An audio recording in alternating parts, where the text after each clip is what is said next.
Well, welcome to this edition of Under the Hood, Chariots for Hope. We're excited to be with you today.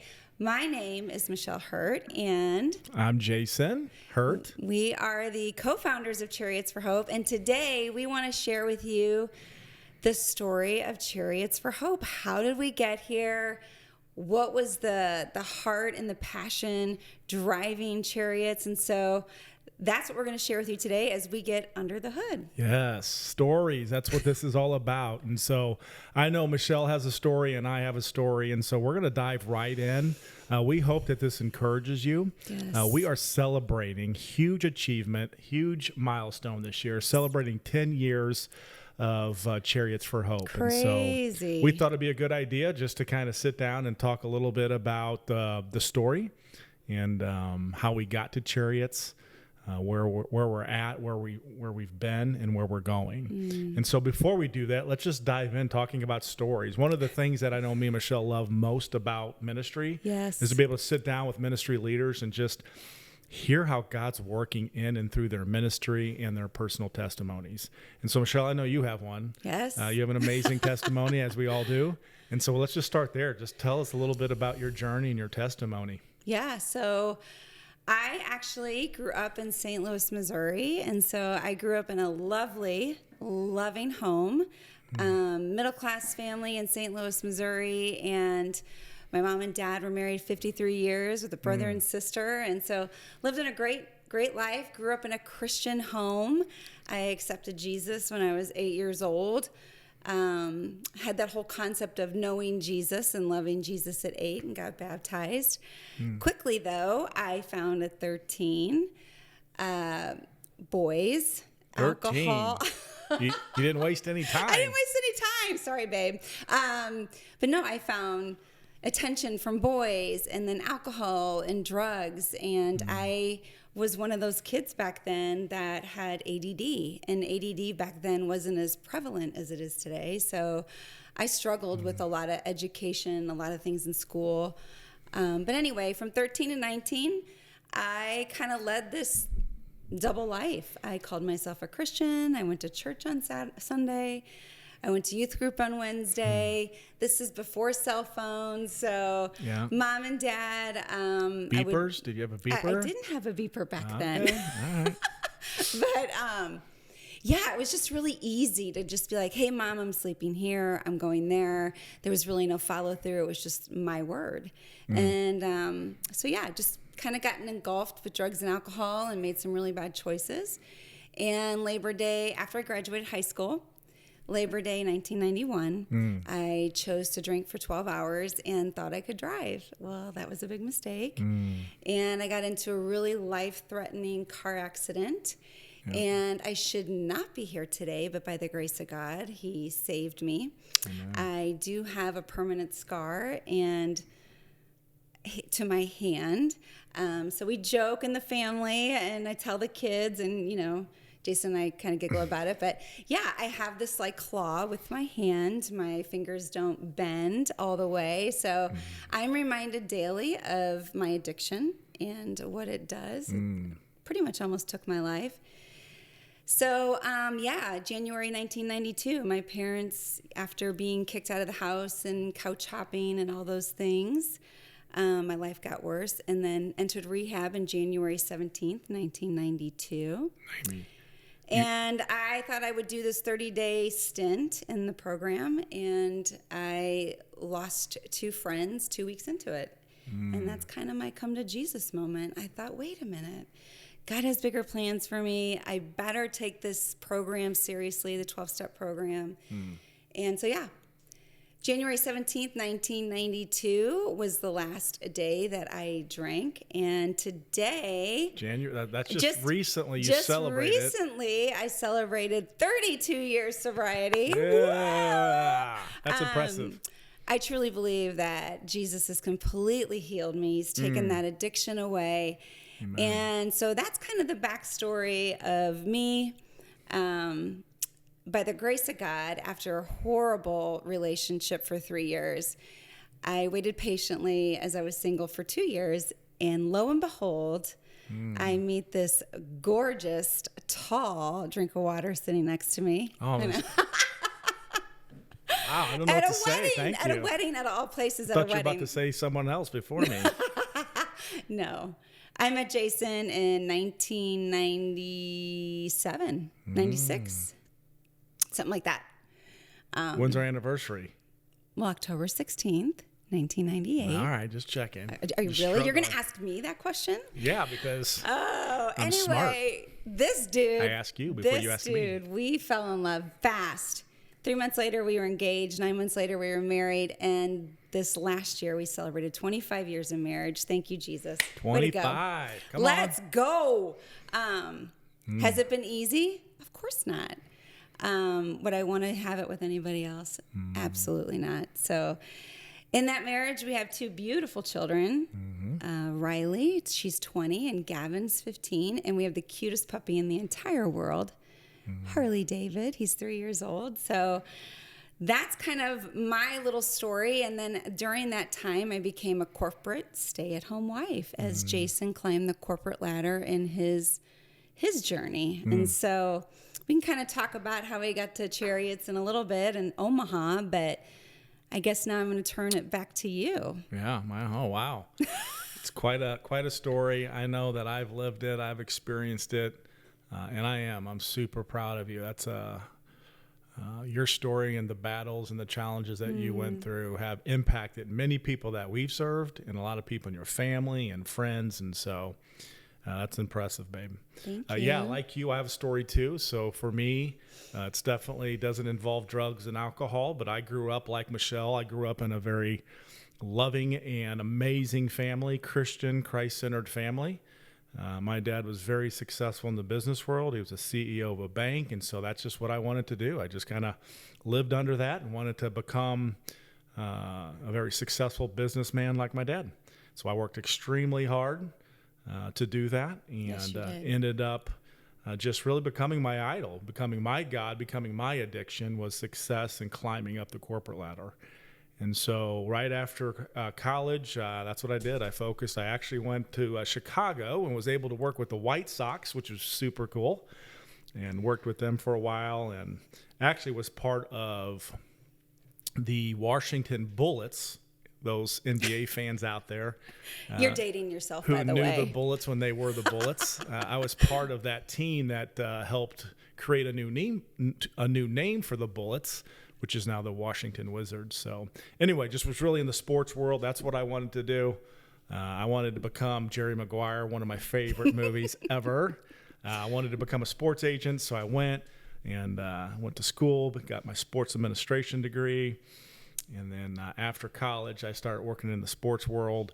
But like I said, I just really ultimately wanted to be successful in business, transferred over to the corporate world, and then started climbing up the ladder. Like Michelle said, just hard and fast. That led us to Chicago. I lived in Chicago, but led us to St. Louis, Alabama, Atlanta, New York. And it was in New York where I had my come to Jesus moment. We were working the biggest hurricane in our company history. I worked for an insurance company, and just really started just questioning, like, what am I doing? Who am I? Do I really have a relationship with Christ? Because I grew up in a Christian family, and realized then that I didn't. It was just all fake and phony, that it wasn't a real relationship. And so I just surrendered in that moment, saying, God, use me. I don't know. The further up the ladder that I climbed, the more miserable I became. Yeah. Was just at the pinnacle of my career, was making a lot of money, had a very powerful job, but was miserable. And so just at that point said, God, use me. Now, you know what they say, be careful what you ask for. That's for real. That's like legit for our story. I do think that one of the biggest mission fields out there is corporate USA. Yes. So I thought that I was going to stay right where I was and just start becoming more bold in my faith, but that's not what God planned for us. And so that whole transition, which is a long story that we'll save for another day, but that is what led us from New York to Omaha.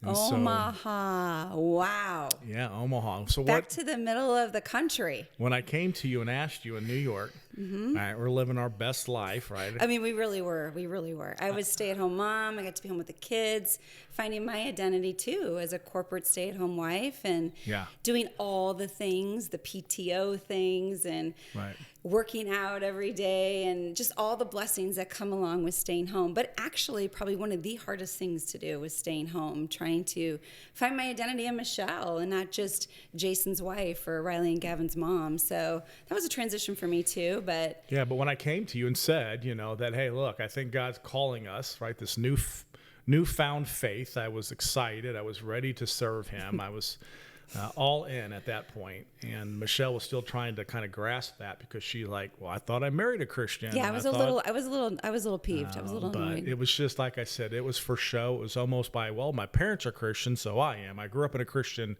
home, so that means that I'm also a Christian. And like I said, God, by the grace of God, opened my eyes to who I really was and who I was serving, which wasn't Him. It was my job and my money. It became an idol. And so as we're processing and praying and saying, God, use us, take us wherever you want, that's what led us to Omaha and a potential franchise at that time was Christian Brothers Automotive. And so there was an opportunity in Omaha. I went to Michelle and I said, hey, I think God's calling us to Omaha. What do you think? And what did you say? I don't know the exact words that I said, but I was like, are you sure?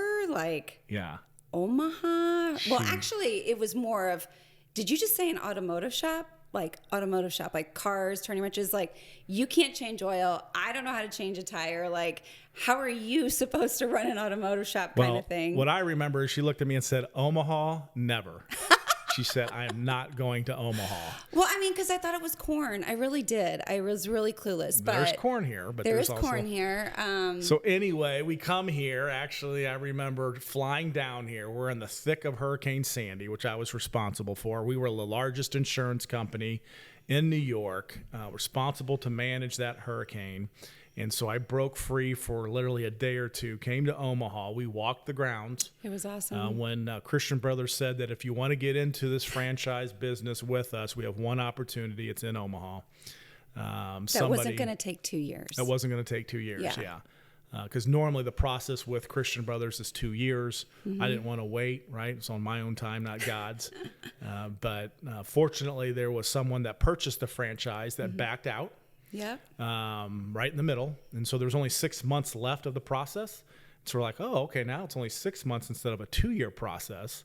So that's why we flew down here. We walked the grounds. I remember us praying over the grounds. We walked the grounds and prayed. And we just had that supernatural peace. Crazy. This is it. This is where we're supposed to be. We don't understand exactly everything, but we do know that we're supposed to come here, take over this franchise, and launch it.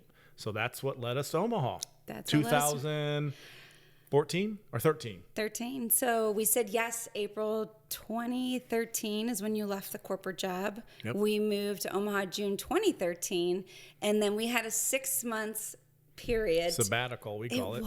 It was almost like this, just a rest. A little glimpse of what retirement might be. I don't know. Yeah. I always tell everybody we kind of fell back in love, and Jason, it really just showed how married he was to his corporate job.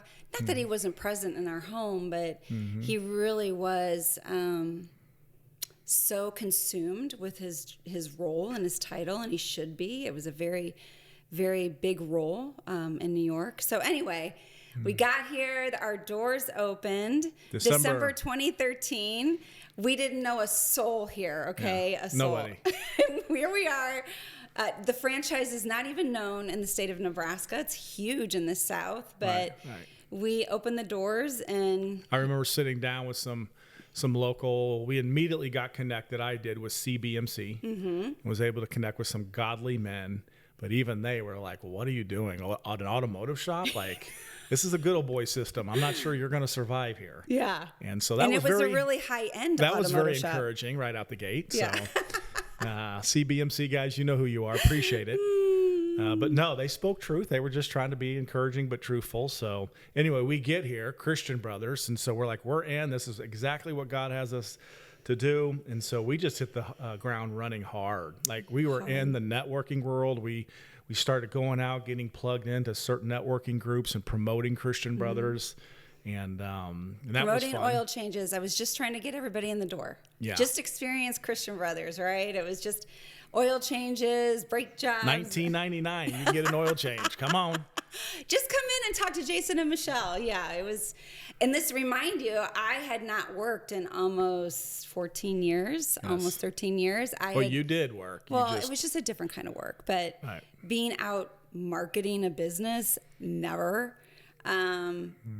Automotive shop, cleaning automotive floors and dealing with all technicians. It was But building relationships, it you was do so that beautiful. like the best. So you did that obviously through PTO and a lot of other sources. But we get here, we open up Christian Brothers, December 2013, and we're in it.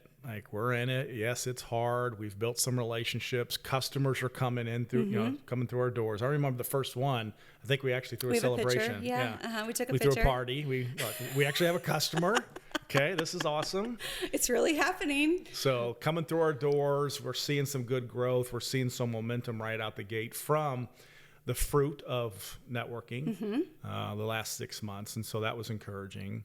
And I don't know, I think it was about the 6 month mark when I came to you. 6 or 3, I don't know. It was very early in the journey. Where I came to you, and I had this heavy burden, we're supposed to be doing more. God's given us these resources, and it is a franchise. Remember, I just found my real faith, my real relationship with Christ. And so I wanted to go ahead and share that. And so this franchise is a faith-based franchise.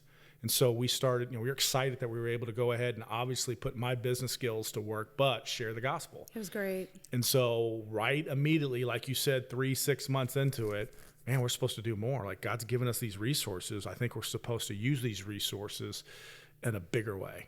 And right now, we don't know exactly what that is, but we're going to help single moms because we were getting a lot of single moms coming through our door. Yeah, we were getting single moms coming through the door. We were recognizing, too, living in such large cities, that transportation was a major issue here. We both even commented on, how do people get around here? If it's not a car, where...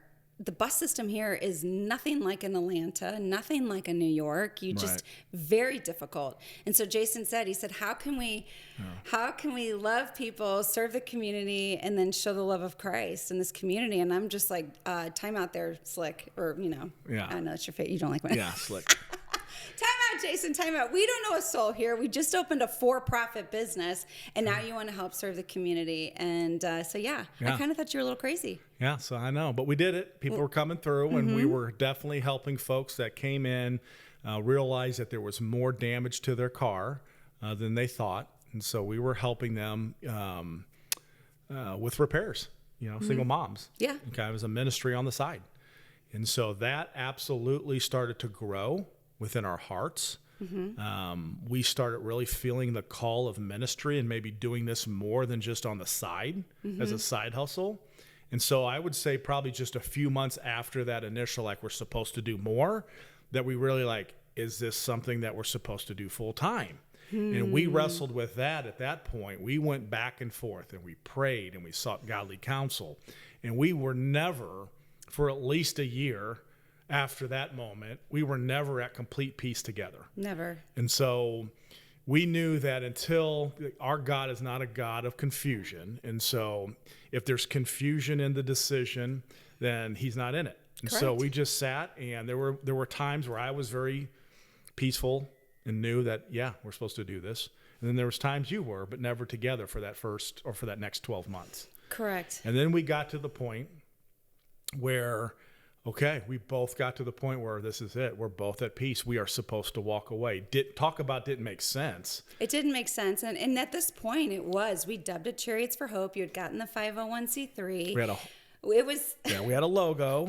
We had a very... Bill, it wasn't, you took it to the next level, but this gentleman that was in school, he did was a great awesome. job. He did a good job for the first logo. We did a launch, a soft launch, and God was bringing crazy, amazing people through the doors to become our board. I mean, all of it was really birthed out of Chariots. But we had no supporters. We did have a few board members, but this is the cool part of the story where that I really give you a lot of credit, because we go back and forth, we come together, we're at peace, and we call up Christian brothers because they're a faith-based organization. We're all excited to say God's calling us into ministry. We're so excited, yeah. And so we tell them, right? And they look at us. Well, actually, they didn't look at us. On the phone? On the phone, they said, well, Jason, that's a cute story, but yeah, you still have a business that you're going to have to manage or sell. And you can imagine being part of a faith-based, to their credit, being part of a faith-based organization. They probably get told that a lot. All the time. Oh, we're being God's led. calling me to go into ministry. And so they were probably like very skeptical at that point that anybody that didn't want to be there or maybe wasn't super successful, that God was calling them into another. But for us, we knew that was it. And so we knew, and we stood our ground, and we said, hey, we hear you. That's fine. We're going to go ahead, and we're going to trust that God will open the door at the right time. We went back and we continued to hit it. I mean, like the door wasn't opened yet because we were going to lose about $100,000. That is huge. That was a huge piece. So for about 2 months, we put Chariots on hold, and we really felt compelled to, God, you need to let us know. Really do Christian Brothers. And so we put it on pause, and 2 months go by, and we received a phone call from Christian Brothers. And I'll let you share that part of the story because I still get emotional thinking about it. It's very emotional. So we just really didn't know how, like, God, you're calling us to ministry. We know it's crazy. Like, I left this corporate job that was the best of the best, that would have provided for my family and my kids and their kids forever. You call us out of that. We come to Omaha where we didn't know anyone. We open up this business, which our people are already going, what are you doing to your family? And then a year and a half later, we're leaving that to start a ministry that no supporters, no checks, no. And neither one of us have done nonprofit. I mean, there's just so many nevers that were in this story that are just so woven through it. And now we're facing this huge mountain like, oh, wait a minute. We thought that they were just going to be on board and say go, and they didn't say that. And so it's like, that's fine. If we lose 100,000, we lose 100,000 because we know our God is in this. And so they called us 2 months later. They've been watching us and saying, we know now that God is in this, just through what we've been posting and kind of some activity that's been going on. And we prayed as an organization, and we're going to let you walk debt free. So that's ridiculous. Like, we both, I remember getting on our knees and just crying and just thanking God. It was a pretty cool moment. Like, who does that? Like, at that point, you know that God's in it.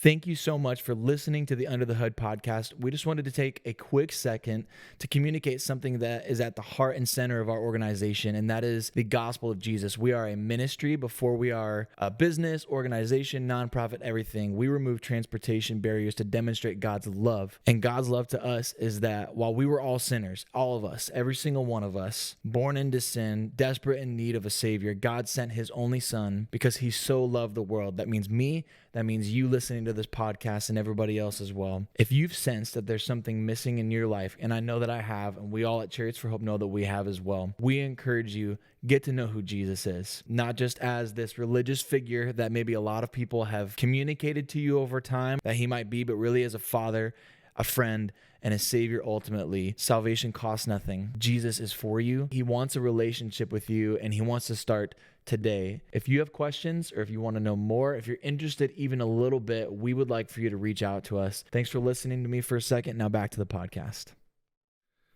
So after that, this is also where I give you a lot of credit. So we're excited now. We're thinking, awesome. They're going to, oh God, thank you for that encouragement. We're in it. We still thought it may be another, 6 months to prepare, right? But they said, oh yeah, now also we're going to let you walk debt free, but we're bringing somebody up in like 2 or 3 weeks to take over.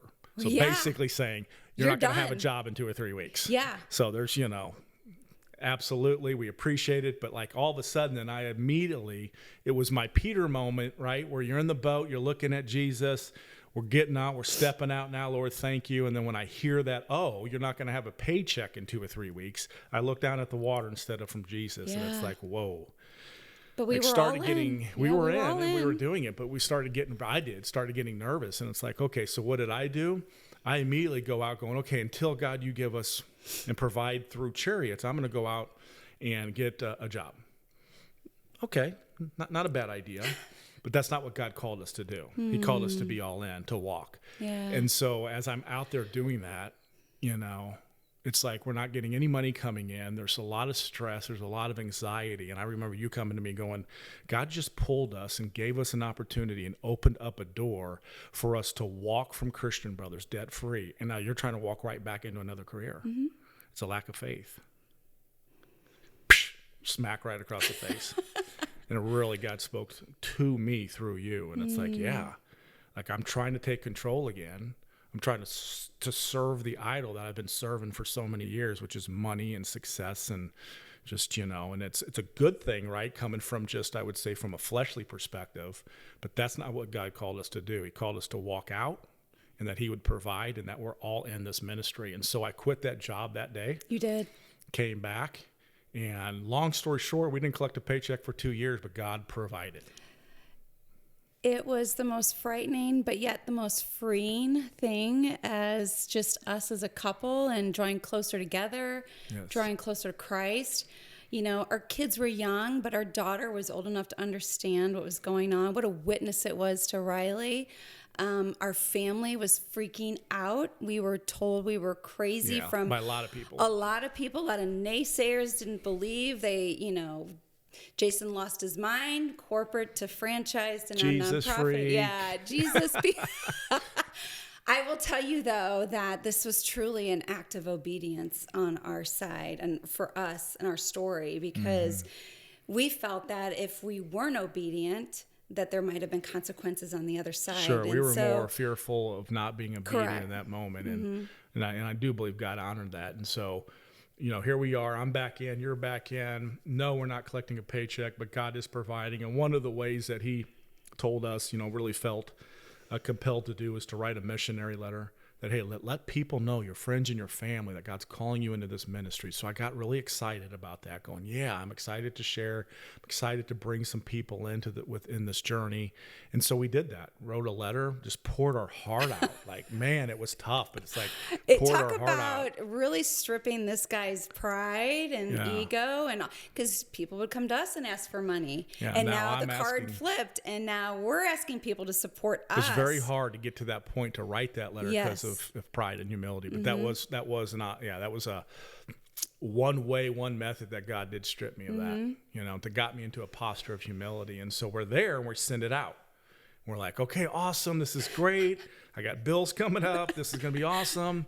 And then crickets, like nothing, zero, like nobody's responding. And oh my gosh, I think like, what's going on here? Like, well, think about it too. This is, what do you mean cars and Jesus? What is this Chariots for Hope? Like, you want to share the gospel by giving somebody a car? Like, are you guys Oprah? What are you doing? Well, we sent that letter to a lot of people that, a lot of our friends, good friends, that, don't have a relationship with Jesus too. So that was kind of a bold move where it's like, hey, let God move and work through that. And so we got nothing right out the gate. No. And so that was, again, but guess what we kept doing though? Yes. Cars were still coming in. We were hustling and shuffling cars out of our own driveway.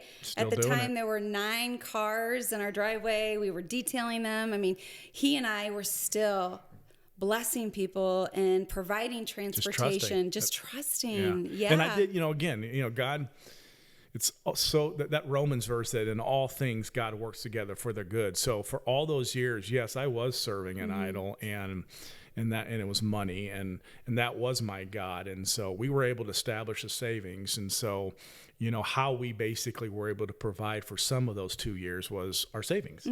But it was cool to see that God was taking away that idol. Like I had this nice savings and that's how we're living and it's going and it's decreasing and it's like right in front of my eyes, but it's like we didn't care. Like at that point we were all sold out. No, the money didn't come through the letter at first. Eventually, we did definitely had a handful. God eventually said, okay, my timing's perfect, not yours. I'll provide when I'm ready. He did. And so here we are now. We've got, enough money coming in that we can pay some of the bills. We're using our savings. We're all in. We're still blessing, like you said, people right out the gate. And so now fast forward 10 years later, right? As I'm reflecting back on, wow, Lord, like me and you constantly over the last several weeks have just been, giving God the glory for using us in this ministry in a mighty way. And so much has happened over the last 10 years.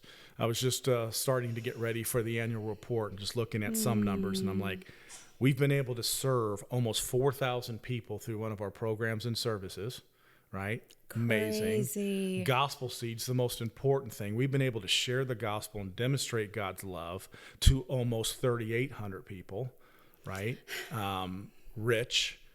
We've been able to see a lot of those seeds grow when people come to say yes to Jesus. And so that's amazing.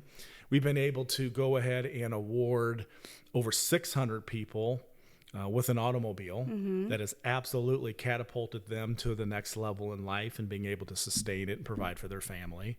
And so there's just crazy. And then I remember our first full year, we raised $31,000. And this last year, through tough times, we ended up at $1.2 million. And so just looking at that growth and looking at all the impact over the 10 years, because a couple of ordinary people said yes to Jesus, if that can happen to us, that can happen to anybody. Anybody. Yeah, for sure. And so it's been pretty amazing to sit back and to do it with my best friend. Cool, babe.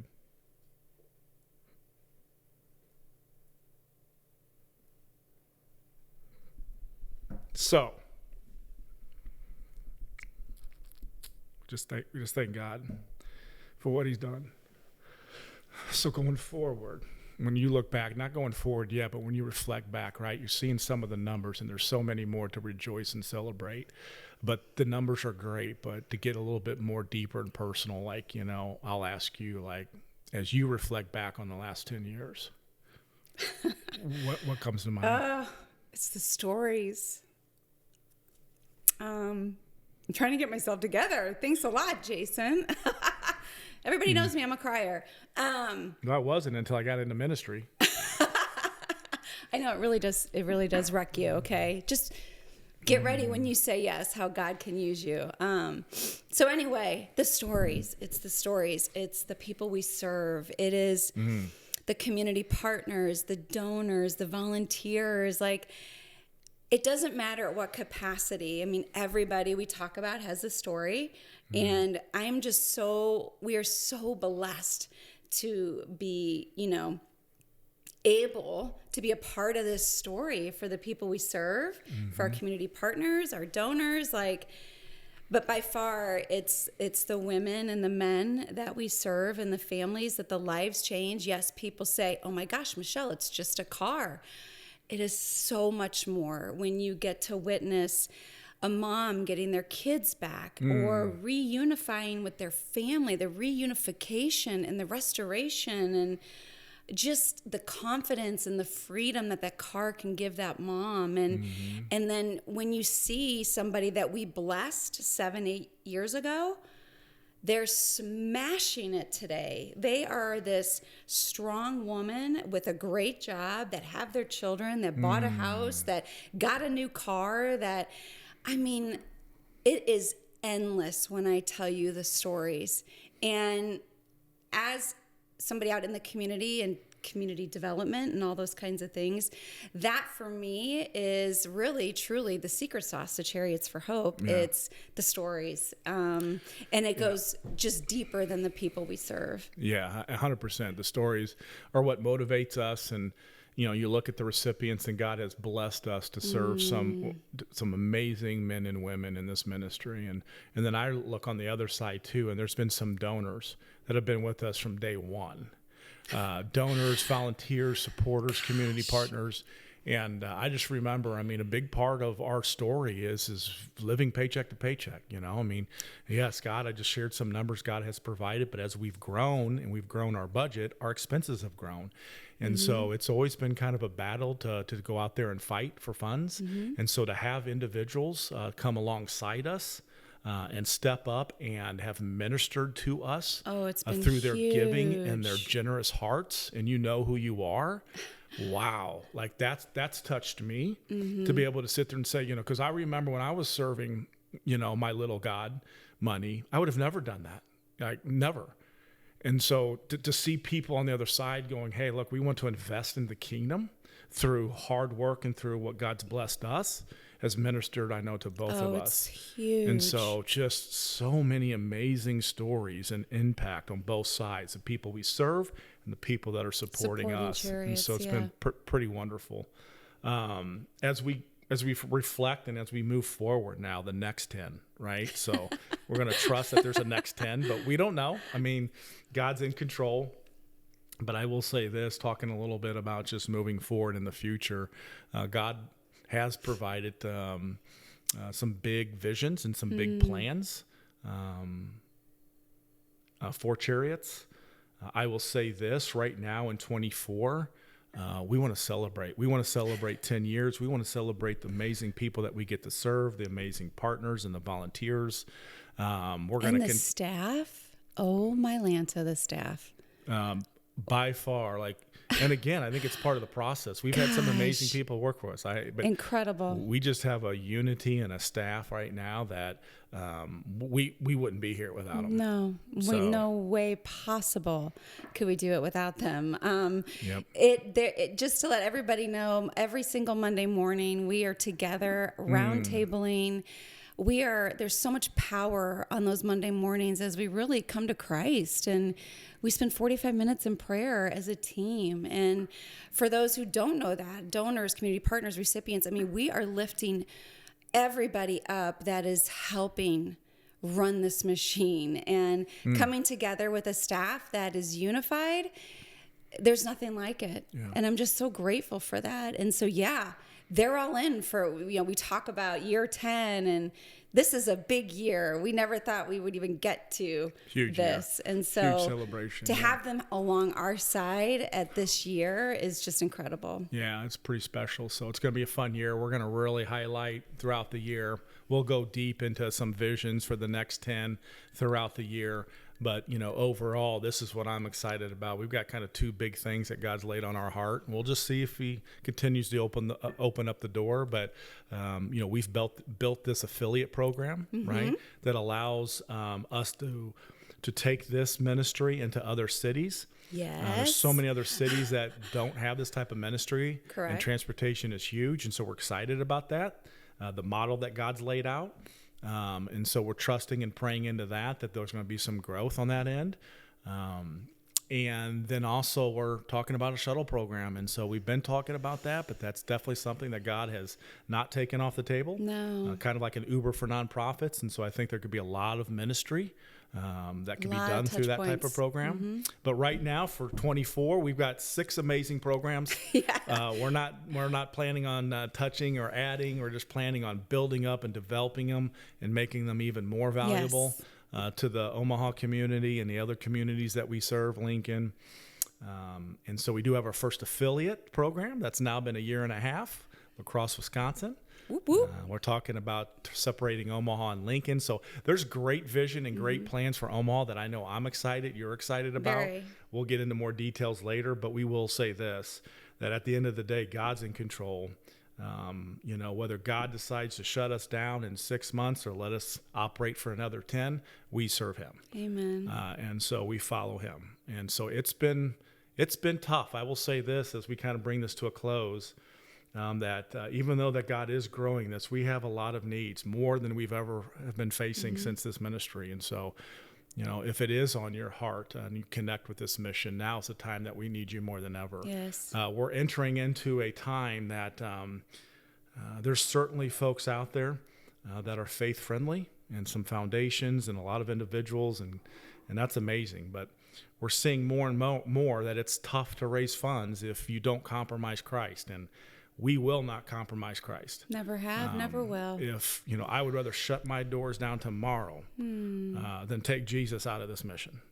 And so we won't do that. No. And so as a result, we are asking and trusting that God will continue to rise up more kingdom builders that believe in this mission, that can kind of provide and support Chariots. Yeah. So I'm excited. It's an exciting place to be. Yeah. To really truly leaning to his will, and full reliance on him. Yeah. It has stretched us tremendously. I mean, but we're not here. Michelle just did an amazing presentation. She was a keynote here in Omaha at this women's conference, and one of her theme was 4 nevers, and one of the never was never compromise. Never compromise. And we give all the glory. Like, had we taken out, we've made some mistakes. We are not perfect, but one of the things that I believe that we collectively as a team have done is keep Christ the center of this organization. Amen. And had we not done that, our doors would have been shut down multiple times years ago. Yeah. And so that's the thing that we stand on is Christ and Christ alone. Amen. So where are we going after this, babe? As far as like today or Chariots or just what do you see? Wherever I go, babe. Where do you see the next 10 for Chariots? I'm just with you. That's it. I'm with you, babe. Okay. I follow you. I follow Jesus and follow Jason. No. Where do I see it? We got more ministry. There's so much more ministry. There's so many people that need to hear the gospel. No, we are not the church, but God has called us to be a seed planting ministry. And, He's given us this great tool, which is a tangible piece. It's a vehicle, and that's very needed here in the Midwest. And so, Omaha, there's so much growth here to happen. And so many people that we were excited to meet, both community partner, volunteer, recipient, all of it. We love you all. We really couldn't do it without you. Thank you for taking some time to listen to me and Michelle. Just to hear our heart. To hear our heart. Small part of the story, but a big part. And so thank you for, like I said, for your time, for your resources, for your support. We can't do it without you. And so we love you. Babe, I love you. Love our staff. I'm excited for 24. I am. And so we celebrate 10 years, but we celebrate most importantly Jesus Christ and what he's done on that cross. Amen. Love you, Jay. All right. Love you. Thanks. Thanks for listening to the Chariots for Hope Under the Hood podcast. If you were inspired by this story and you would like to learn how you could be a part of demonstrating God's love by removing transportation barriers, we can't encourage you enough to go to our website at chariotsforhope.org. Thanks for listening again, and God bless you.